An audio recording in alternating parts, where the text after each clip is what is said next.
Bom dia, moçada! Tudo bem com vocês? Aqui quem vos fala é o professor Eugênio Bastos, canal Geogênio, democratizando o ensino da geografia.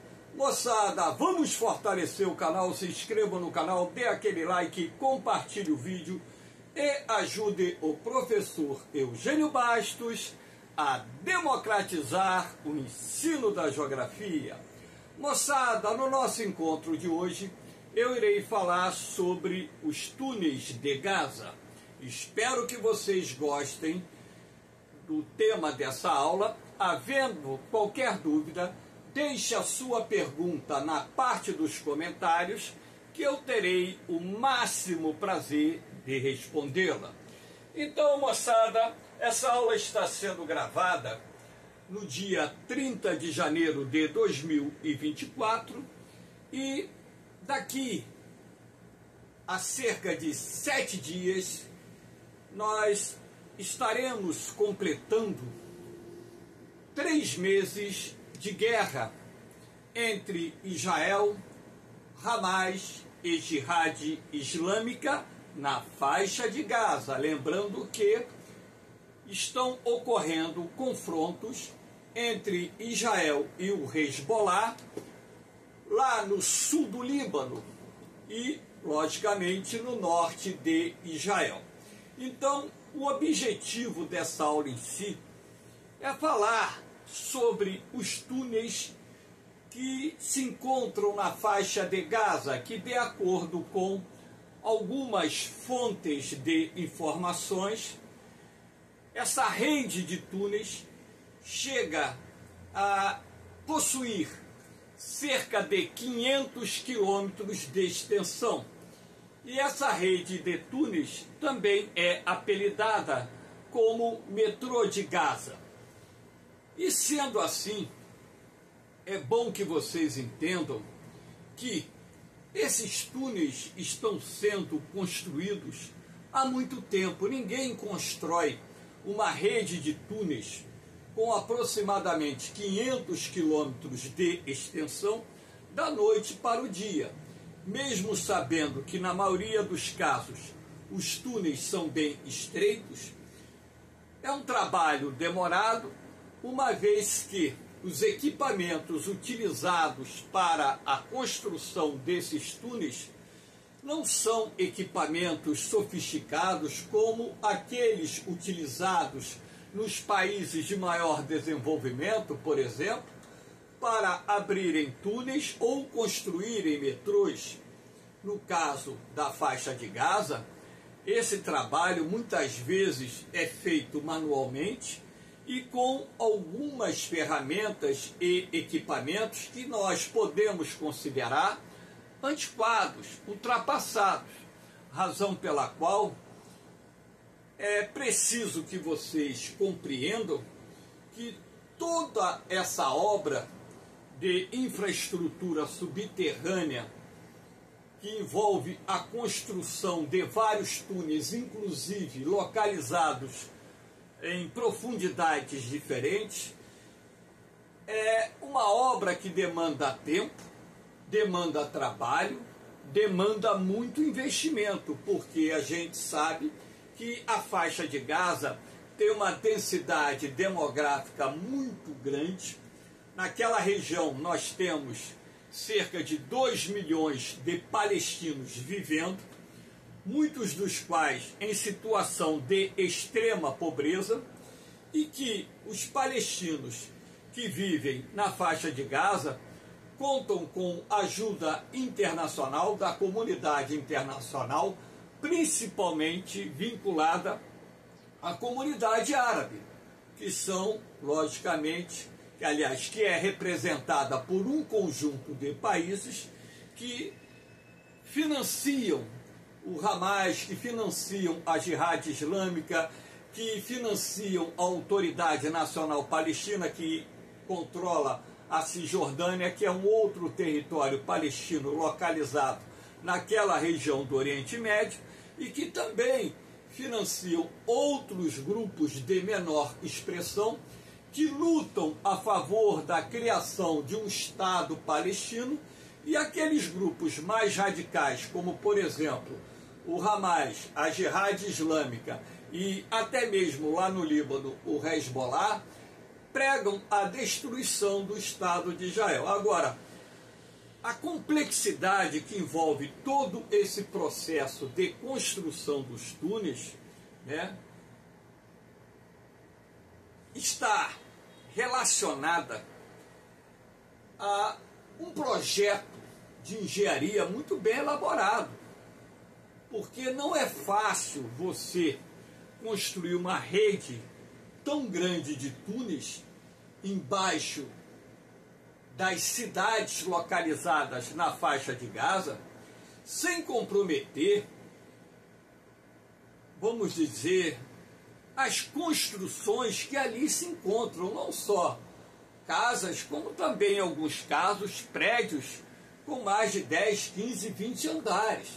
Então, é preciso que se façam cálculos bem elaborados, que utilizem técnicas que possibilitem abrir esses túneis sem comprometer os alicerces das edificações, e nós não temos, pelo menos a nível informativo, através da imprensa internacional, ao longo de anos, nenhuma notícia de construções que teriam desabado na faixa de Gaza em razão da construção dessa teia de túneis subterrâneos que hoje praticamente cortam toda a faixa de Gaza, não só no sentido do seu comprimento, que tem aproximadamente 14 quilômetros, assim como no sentido do seu ponto mais largo,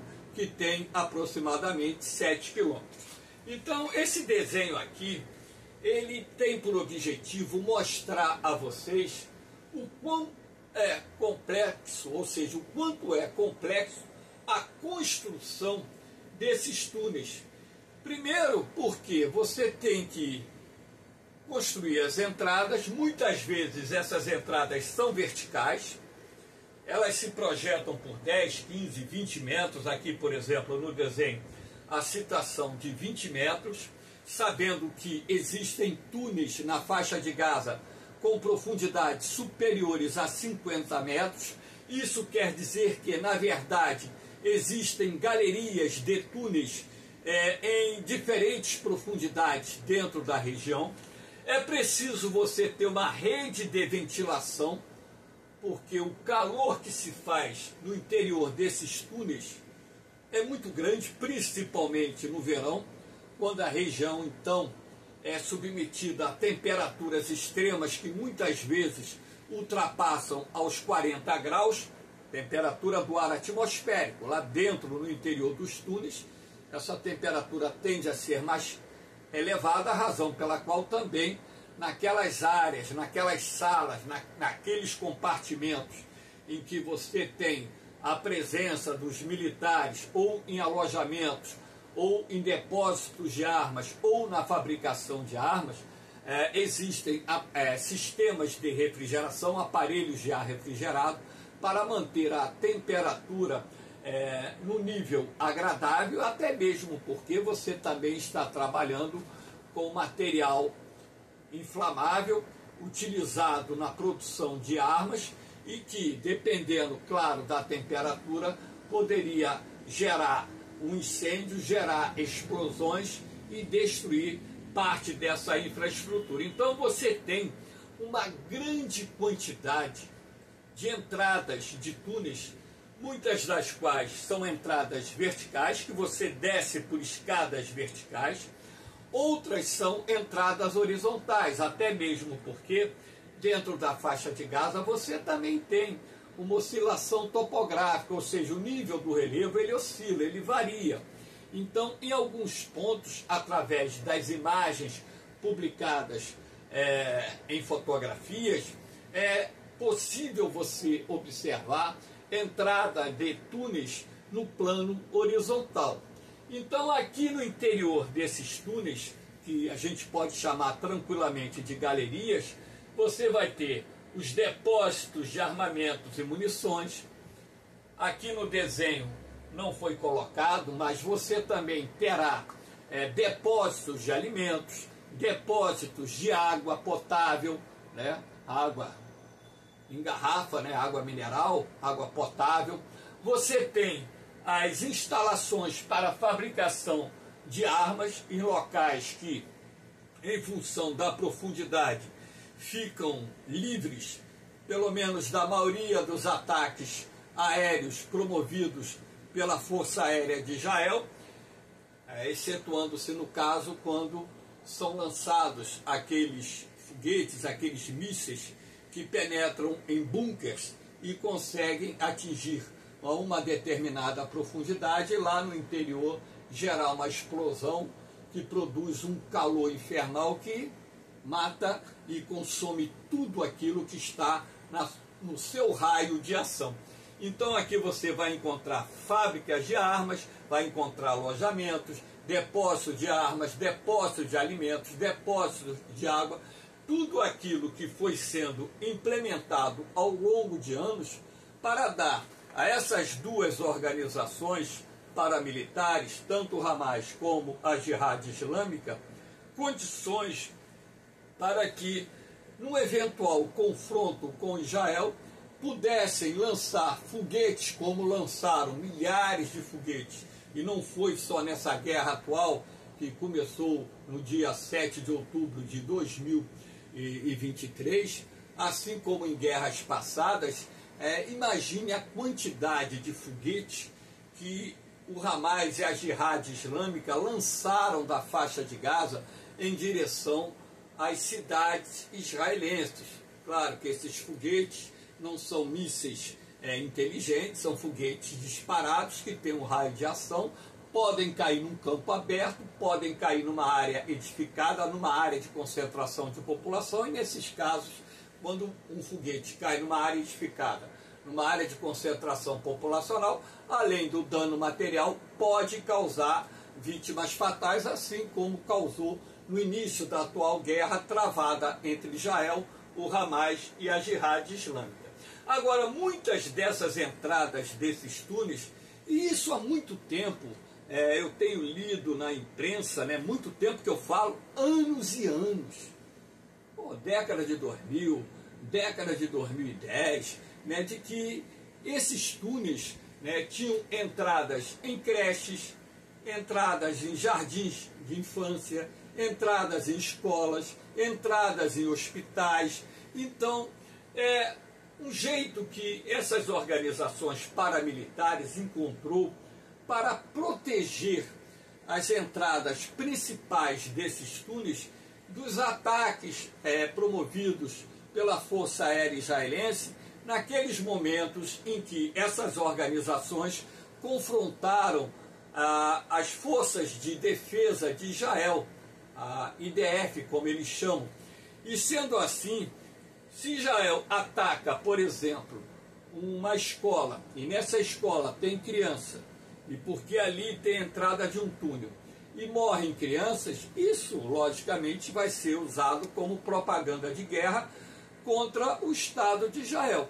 E o governo de Israel há muito tempo tem acusado, né, que muitos desses túneis, eles têm suas entradas em escolas, creches, repartições públicas, hospitais, como está sendo provado, porque nesses 3 meses praticamente de conflito entre Israel, Hamas e a Jihad Islâmica, as forças de defesa de Israel têm mostrado, convidado a imprensa internacional que está fazendo a cobertura do conflito, e tem mostrado a entrada desses túneis em hospitais, tem mostrado inclusive em determinados hospitais localizados na faixa de Gaza, depósitos de armas dentro das instalações hospitalares. Que eu quero deixar bem claro na cabeça de vocês, porque aqui essa aula vai ser assistida por pessoas que têm, vamos dizer, convicção ideológica de esquerda, outras pessoas terão convicção ideológica de direita e tem aqueles que são de centro. Eu não estou tomando partido nem do lado A, nem do lado B, nem do lado C. Eu estou falando algo que está sendo provado, porque a imprensa internacional está sendo convidada a visitar esses locais e o exército israelense está mostrando que aquilo que eles afirmavam que existia, e isso vem de muito tempo, na verdade, é algo concreto, não é uma propaganda de guerra. Tá? Então, eu particularmente entendo o porquê do Hamas, e do Jihad Islâmica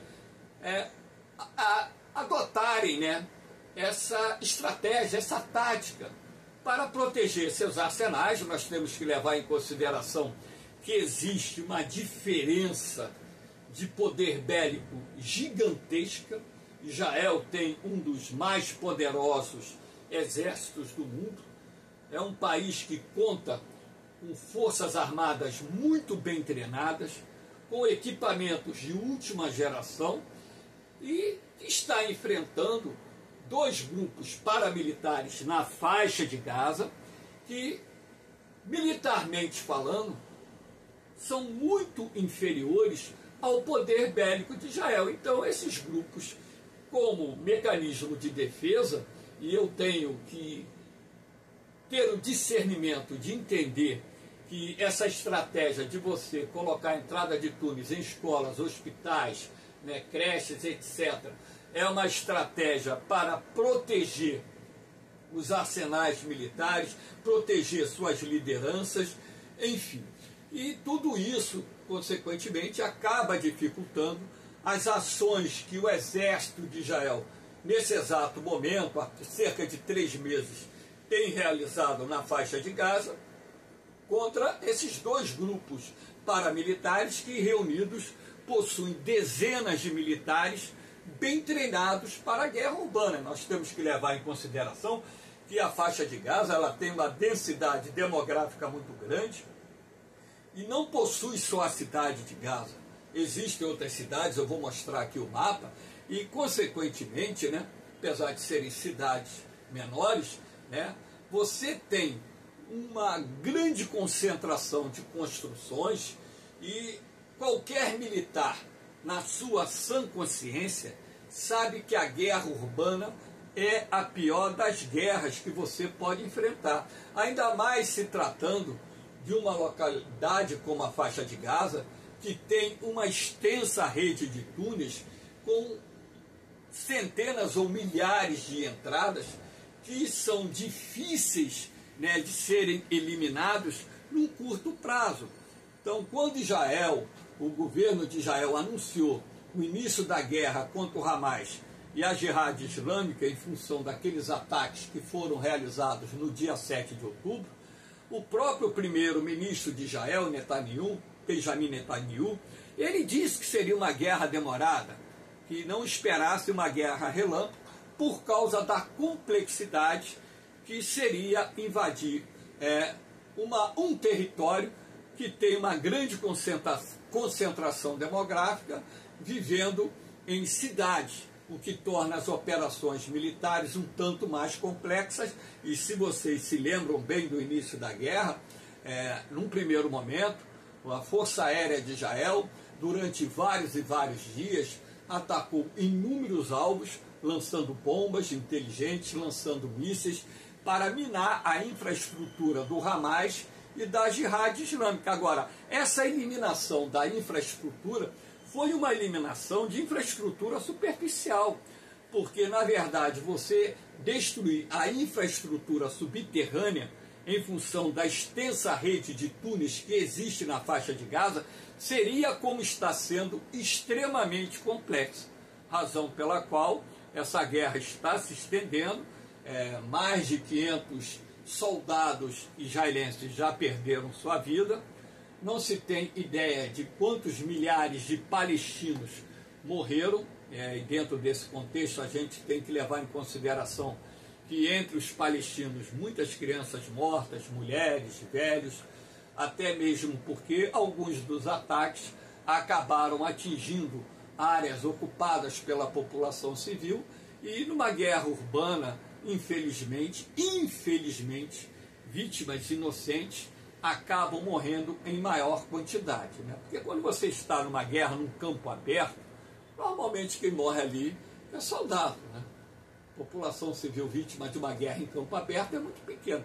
Agora, quando você tem uma guerra urbana, a quantidade de civis que acabam morrendo, infelizmente, é muito grande. É muito triste você ver aquelas cenas, né, de crianças mortas, mulheres, pessoas idosas, pessoas passando fome. Mas essa situação é um tanto quanto complexa, né? É uma análise profunda que vem de uma cultura de ódio que foi enraizada no processo da criação do Estado de Israel e dentro do próprio processo, né, que ainda acabou não chegando ao resultado final, que é a criação do Estado palestino.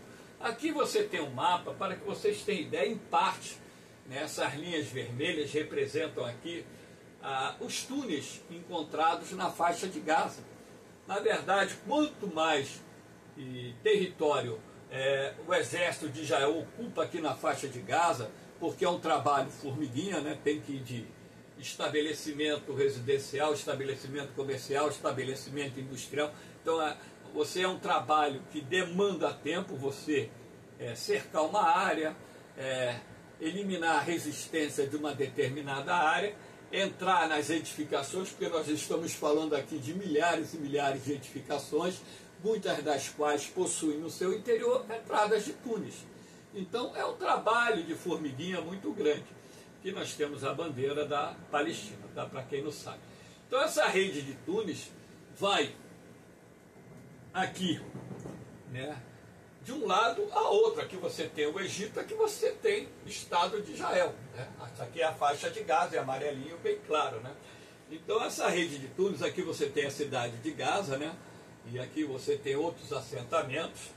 Aqui nós temos uma outra cidade, Bei al-Bailá, eu não sei pronunciar. Aqui você tem Abassan al-Kabera, aqui você tem Khan Yunis, que atualmente as operações militares de Israel estão mais concentradas aqui em Khan Yunis, até mesmo porque aqui no norte, né, da faixa de Gaza, a situação, não vou dizer que está totalmente controlada por Israel, porque ainda tem resistência do Hamas na região, mas essa parte do norte da faixa de Gaza já está, vamos dizer assim, sob controle do exército israelense. Não totalmente, mas boa parte sob controle do exército israelense. E agora as operações estão mais concentradas aqui no centro e no sul da faixa de Gaza. Então, aí há um problema também que tem que se levar em consideração, né? O porquê, né, que muita gente não entende, mas por que o exército de Israel não destrói todos esses túneis identificados? Nós temos que levar em consideração um aspecto que é importante: os reféns. São mais de 100 reféns que ainda estão sob controle da Jihad Islâmica e do Hamas. E esses reféns, logicamente, eles vão ser utilizados como moeda de troca num determinado momento. Isso vocês podem ter certeza que vão ser utilizados, seja ele através de uma negociação de um cessar-fogo, seja ele através de um acordo de paz que venha a ser firmado entre Israel e os palestinos. Então, vão ser utilizados como moeda de troca. Então, se você efetua um ataque aleatório a todos esses túneis que já foram identificados pelas forças de defesa de Israel, você está incorrendo no risco de causar a morte dos reféns, o que politicamente seria desastroso para o primeiro-ministro de Israel. Razão pela qual essas operações militares, elas estão se desenvolvendo, podemos dizer assim, lentamente, não só pela complexidade da guerra urbana, assim como pela questão dos reféns que estão sob controle, sob o domínio, né, do Hamas e da Jihad Islâmica. Aqui nós temos imagens para que vocês possam ver, né, de túneis aqui, ó. entrada muito estreita, né? Isso aqui é um túnel de entrada horizontal, né? Aqui é uma área onde os militares, nesse exato momento, estão lendo aqui o Corão, né? Que é o livro sagrado, o Corão ou o Corão, que é o livro sagrado dos muçulmanos. Aqui não dá para identificar se é do Hamas ou se é da Jihad Islâmica, esses militares. O Hamas normalmente ele usa vamos dizer, uma taxa verde aqui na cabeça, e é fácil identificar. Então provavelmente esses militares aqui sejam da Jihad Islâmica, porque eu não estou vendo aqui a identificação do Hamas. Então estão aqui no momento de oração, um local subterrâneo, né? Num dos compartimentos dos túneis, que vocês podem ver aqui, ó. Provavelmente isso aqui é uma passagem, né? A continuação de uma passagem. Vocês percebam que aqui parece, né? Me parece que eles, nesse túnel aqui, nesse caso aqui, eles utilizaram placas de concreto para fazer o revestimento lateral e do teto, né? E repare que toda a estrutura ela é feita em arco para dar maior estabilidade, maior segurança a esses túneis. Essas rochas aqui são rochas sedimentares, não são rochas cristalinas não, porque se fossem rochas cristalinas, eles teriam uma dificuldade enorme para construir uma rede de túneis tão complexa como essa que o Hamas e a Jihad Islâmica construíram ao longo de anos. Aqui vocês têm, olha, essa entrada de túnel horizontal. Repare aqui uma estrutura em caixote. Provavelmente essa área já foi alvo de alguma explosão. Essa coluna aqui está em diagonal, né? Aqui você tem uma outra entrada de túnel, aqui é entrada em arco, né? Ou passagem de um túnel. Repare que a estrutura em arco para dar a maior estabilidade. Aqui você tem uma escada, aqui você provavelmente uma porta de acesso a uma outra galeria ou a saída do túnel, enfim. É muito complexa essa rede de túneis. Aqui você tem um túnel bem mais largo, né? Que eles chamam até, esses túneis mais largos, que eles chamam de metrô de Gaza. Aqui vocês podem ver um operário aqui trabalhando aqui no interior de escavação de um túnel. Então vocês podem perceber claramente, né, que aquilo que está sendo utilizado, né, para a construção dessa rede de túneis consequentemente, não só equipamentos obsoletos, né, e muito trabalho manual com determinadas ferramentas, que a gente chama de trabalho formiguinha, mas que com a demanda do tempo, com o passar dos anos, eles conseguiram construir uma rede tão complexa de túneis na região. Aqui nós temos aqui um outro túnel, né? Repare aqui a porta, repare a estrutura, né? Aqui você tem as placas de cimento, aqui o arco aqui em cima, né? Aqui você tem uma entrada vertical, túnel que está em construção, repare aqui, ó, entrada vertical. Entrada vertical do túnel. Aqui não tem nem a escada de ferro ainda para ele subir. Aqui esse cidadão aqui, ele na verdade está descendo com o auxílio de uma corda. Então é aquele trabalho formiguinha. E repare que está no interior de algo, né? E onde normalmente a maioria dos túneis, né, eles estão no interior.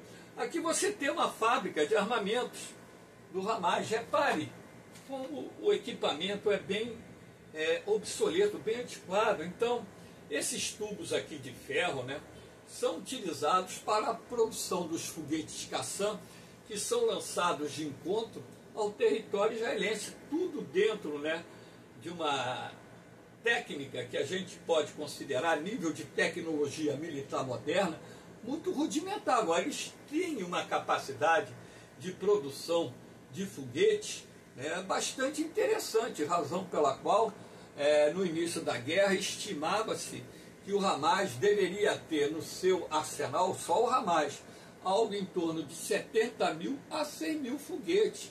Então imagine vocês, né, o quanto se gastou, mesmo sendo armas que a gente considera no meio militar de baixo custo, porque esses foguetes não utilizam tecnologia moderna, eles não são guiados, são foguetes disparados e com alcance determinado e podem atingir ou não uma área edificada, porque não são armas inteligentes, Mas você produzir uma quantidade de foguete tão grande, num território muito pobre, tem que ter o financiamento de alguém. Então aí entram alguns países árabes, alguns países da comunidade árabe, alguns bilionários árabes que financiam, logicamente, essas organizações, e essas organizações desenvolveram dentro das suas possibilidades, e a gente não pode negar também a ajuda do Irã,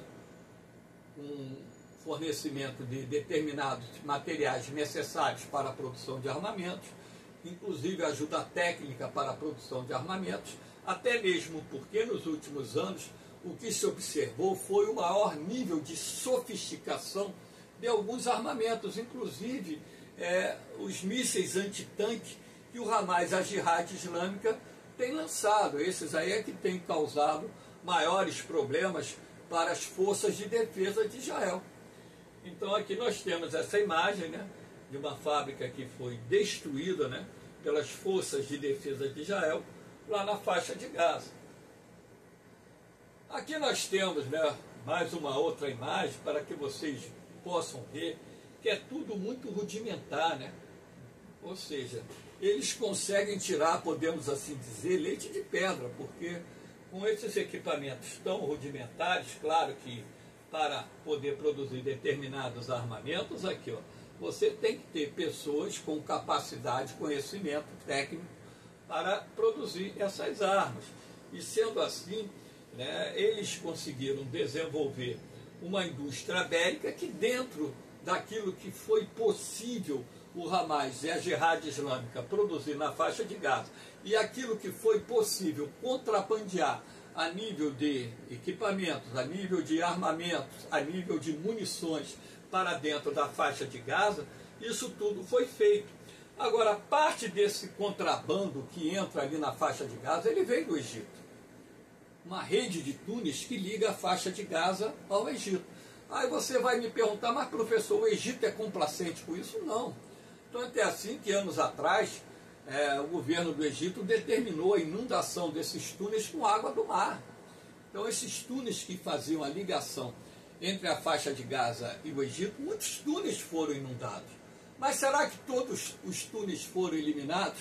Será que posteriormente os membros do Hamas e da Jihad Islâmica, os palestinos, não abriram outros túneis?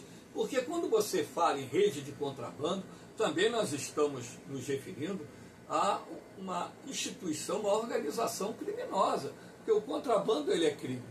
Então armamentos, peças, componentes para a produção de armamentos acabam sendo contrabandeados para dentro da faixa de Gaza, capacitando o Hamas e a Jihad Islâmica produzirem parte dos armamentos que estão utilizando contra as forças de defesa de Israel.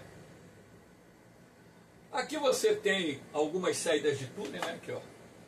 Olha como é que é, algo surreal aqui, ó, um túnel retangular, estreito. Então os caras, eles saem como formigas. Eu vi imagens, vídeos, né, que eu não posso colocar aqui, porque eu não vou usar vídeos de outras pessoas. Então eu preparo um PowerPoint, né, com algumas imagens publicadas pela imprensa internacional para poder enriquecer minhas aulas, né. Então você vê, né, algumas imagens de vídeo, o pessoal do Hamas e da Jihad carregando aqueles foguetes saindo desses túneis.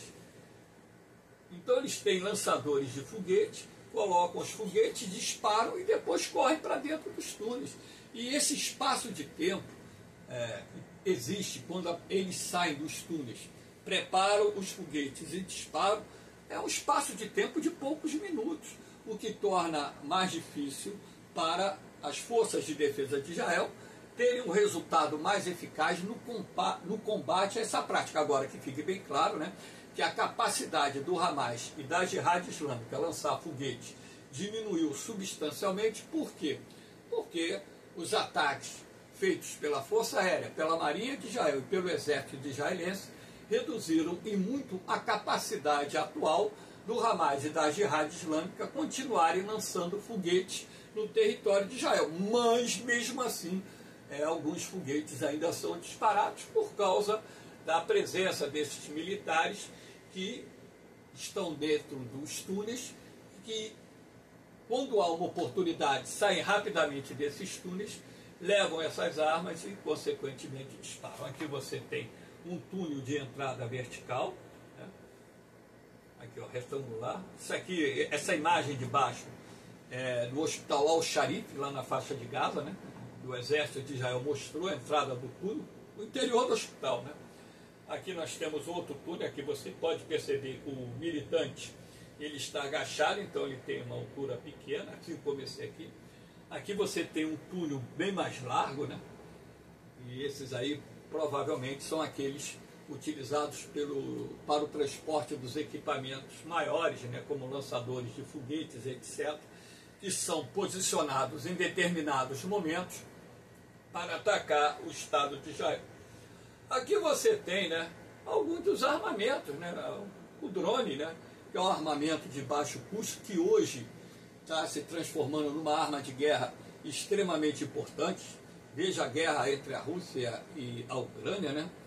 E é uma guerra que todo mundo, inclusive eu, acreditava que a Rússia ia vencer em um mês e já vai completar 2 anos. Agora em fevereiro eu vou gravar a aula, não vou dizer comemorativa, porque a gente não comemora a guerra. Eu não comemoro guerra, porque guerra, no meu pensamento, só traz dor, morte, destruição, sofrimento. Não existe vencedor, todos perdem. O que diz que ganhou é aquele que perdeu. Então, aqui você tem os sistemas de lançamento de foguete, aqui o Qassam. São foguetes de fabricação local, né? Então, são foguetes que hoje têm alcance de 70, 100, 150 quilômetros. Alguns já alcançam 200 quilômetros, porque eles foram aperfeiçoando e aumentando, né, o raio de ação desses foguetes, que são disparados de encontro ao Estado de Israel. E lá do outro lado, né, por exemplo, o território libanês, você tem o Hezbollah, que é um grupo paramilitar. Eu digo paramilitar porque não é o exército do Líbano. É mais poderoso que o exército do Líbano, na verdade, né? De acordo com aquilo que eu li e foi publicado na imprensa, o Hezbollah tem mais de 100 mil foguetes no seu arsenal. E é um grupo que tem 70 mil combatentes, 70 mil a 100 mil militares. Então, agora, nos últimos dias, eu vi que o exército israelense estava fazendo manobras militares ali nas proximidades da fronteira do Líbano, e a gente acredita que existe a possibilidade de Israel invadir o sul do Líbano para reduzir essa capacidade do Hezbollah em atacar o Estado de Israel. Então aqui você tem, né, uma parada, um desfile militar na faixa de Gaza, claro, antes do conflito, que mostra algumas das armas utilizadas por eles e que estão sendo empregadas contra as forças de defesa de Israel. Aqui, para que vocês possam ter ideia, né, uma imagem, né, do que as forças de defesa de Israel fizeram. Né? Aqui em preto, eu não sei se vocês vão conseguir perceber, aqui são dutos. São dutos, aqui você tem os militares de Israel. Então a rede de dutos, porque alguns túneis lá no norte da faixa de Gaza foram inundados com a água do mar. Isso foi criticado por vários setores da sociedade internacional, né? Vários países, porque o problema não é você inundar o túnel, você está em guerra. O problema são os reféns, que você não sabe exatamente onde se encontram. Essa rede de túneis é extremamente complexa, interligada, então poderia matar os reféns. E o pior ainda, né, além da morte dos reféns, tem um outro aspecto extremamente negativo: a salinização do solo, o que impediria os agricultores palestinos da faixa de Gaza de continuarem irrigando suas lavouras, uma vez que a faixa de Gaza está numa região dominada pelo clima desértico, ali chove muito pouco. Então eles dependem muito da água subterrânea para poder irrigar os seus campos de cultivo. Não pensem vocês que na faixa de Gaza não tem campo de cultivo, não. Tem sim. Você pegar a imagem aérea de satélite e aproximar, você vai ver os campos de cultivo da faixa de Gaza. Então, a salinização do solo é uma consequência da inundação desses túneis. Agora, não se há notícia de que as forças de defesa de Israel estão continuando a utilizar essa prática, até mesmo porque, em razão do risco, alto risco de matar os reféns que estão sob o controle da Jihad Islâmica e do Hamas. Aqui você tem imagens, né, de ataques da Força Aérea de Israel contra alvos que, de acordo com as IDF, vinculados ao Hamas e à Jihad Islâmica. A televisão, a imprensa, né, no início da guerra, diariamente você podia ver, inclusive no YouTube, né, a publicação de vídeos com esses ataques aéreos, prédios sendo demolidos com esses poderosos mísseis lançados pela Força Aérea de Israel, pelas bombas inteligentes. Agora, de acordo com as IDFs, atacando alvos ligados ao Hamas e à Jihad Islâmica. Então, isso acabou deixando essa imagem aqui que você vai ver nas cidades da faixa de Gaza, um rastro de destruição aqui. Quantos prédios aqui foram transformados em escombros? E quantas pessoas, sinceramente, devem estar soterradas, mortas aqui nesses escombros? Então, na verdade, o número de vítimas fatais só será conhecido depois que a guerra terminar, depois que for feita a limpeza e depois que iniciar a reconstrução. Agora, quem é que vai bancar a reconstrução? Essa imagem aqui é da cidade de Gaza. Quem é que vai bancar a reconstrução das cidades localizadas na faixa de Gaza? Você não vai gastar 50, 100, 200 milhões de dólares para reconstruir não só os prédios, as edificações, as milhares, dezenas ou centenas de milhares de palestinos que estão desalojados, que não têm um teto hoje para viver e que estão dependendo da ajuda internacional. Então, na verdade, a reconstrução das cidades localizadas na faixa de Gaza, quando eu digo reconstrução, envolve a construção das edificações, moradias, toda a infraestrutura, distribuição de água, distribuição de gás, distribuição de energia, tudo isso vai consumir bilhões de dólares.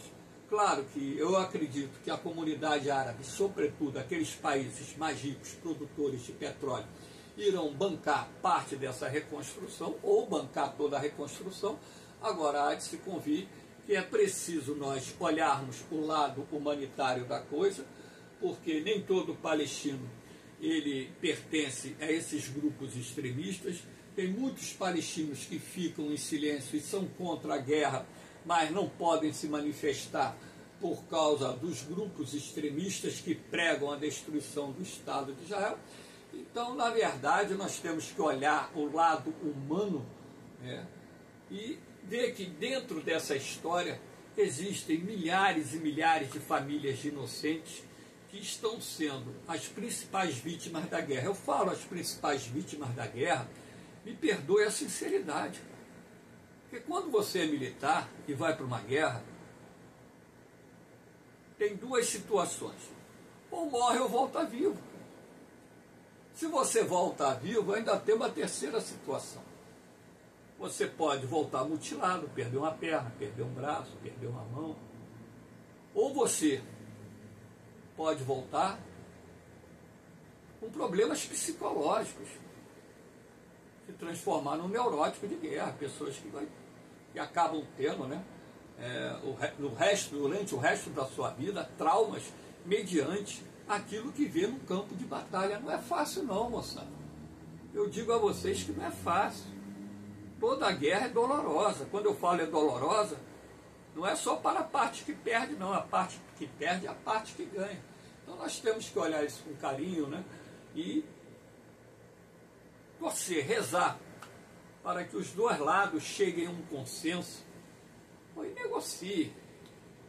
A criação do Estado palestino, ela tem que sair do papel. É um direito. Isso está na proposta da ONU de 1947.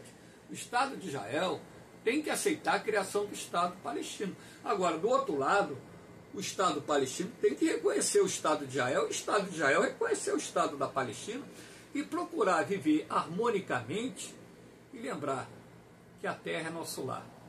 Podemos nascer em países diferentes, Podemos falar línguas diferentes, mas todos nós somos filhos de Deus. E se pensarmos dentro desse contexto, direto e indiretamente, todos nós somos irmãos. Pode não ser de sangue, mas irmãos espirituais. Eu sou pacifista, não gosto de guerra, não tomo partido de guerra, e aquilo que eu falo é dentro de uma realidade perceptível, que se a pessoa tem discernimento, ela vai entender. O grande problema é que quando você fala de uma guerra, como tem duas vertentes, tem a vertente radical de direita, a vertente radical de esquerda, elas acham que esse cara está falando besteira. Meu irmão, pare e pensa. Pare e pensa.